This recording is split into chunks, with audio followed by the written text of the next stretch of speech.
Hello മക്കളെ, ഓണപരീക്ഷയുടെ time table ഒന്ന് എല്ലാവരും പഠിച്ചു തുടങ്ങിയോ? അതോ ഇപ്പോഴും എങ്ങനെ തുടങ്ങണമെന്ന് ഐഡിയ ഇല്ലാതെ നിൽക്കുകയാണോ?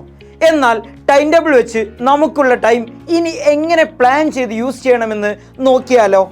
ആദ്യം ചെയ്യേണ്ടത് ടൈം ടേബിൾ നിങ്ങൾ വൃത്തിയായിട്ട് ഒരു പേപ്പറിൽ എഴുതി കാണുന്ന ഒരു സ്ഥലത്ത് പേസ്റ്റ് ചെയ്ത് വെക്കുക. ഏത് ദിവസം ഏത് പരീക്ഷയാണ് എന്നുള്ളത് നിങ്ങൾ ഓൾറെഡി നോക്കിയിട്ടുണ്ടാകും. പക്ഷേ പ്രധാനമായും നോക്കേണ്ട ഒരു കാര്യം എന്താണെന്ന് വെച്ചാൽ ഏത് വിഷയത്തിനാണ് നിങ്ങൾക്ക് പഠിക്കാൻ കൂടുതൽ സമയം വേണ്ടത് എന്ന് ശരിക്കും ആലോചിക്കുക. അത് മനസ്സിലാക്കിയിട്ട് വേണം പ്ലാൻ ചെയ്യാൻ.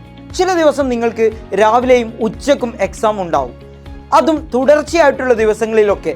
അങ്ങനെ എക്സാം വന്നു കഴിഞ്ഞാൽ ആ ഡേയ്സിൽ വരുന്ന സബ്ജക്റ്റിൽ ഏറ്റവും ടഫായിട്ടുള്ളത് ടൈമും പ്രയോറിറ്റിയും ഒക്കെ സെറ്റ് ചെയ്ത് വേണം പഠിക്കാൻ. പിന്നെ ഒറ്റ നൈറ്റ് കൊണ്ടൊന്നും ഒരു സബ്ജക്റ്റും ഫുൾ കവർ ചെയ്യാൻ പറ്റില്ല.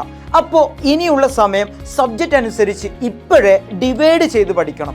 പിന്നെ ഒറ്റ ഇരിപ്പിൽ ഒരു സബ്ജക്റ്റ് മാത്രം പഠിച്ചാലും നിങ്ങൾക്ക് ബോറടിക്കും. അപ്പോൾ കുറച്ച് മാത്സ് പഠിച്ചു കഴിഞ്ഞാൽ പിന്നെ ഒരു മലയാളം ചാപ്റ്ററോ ഇംഗ്ലീഷ് ചാപ്റ്ററോ എടുത്തു വെച്ച് പഠിക്കുക.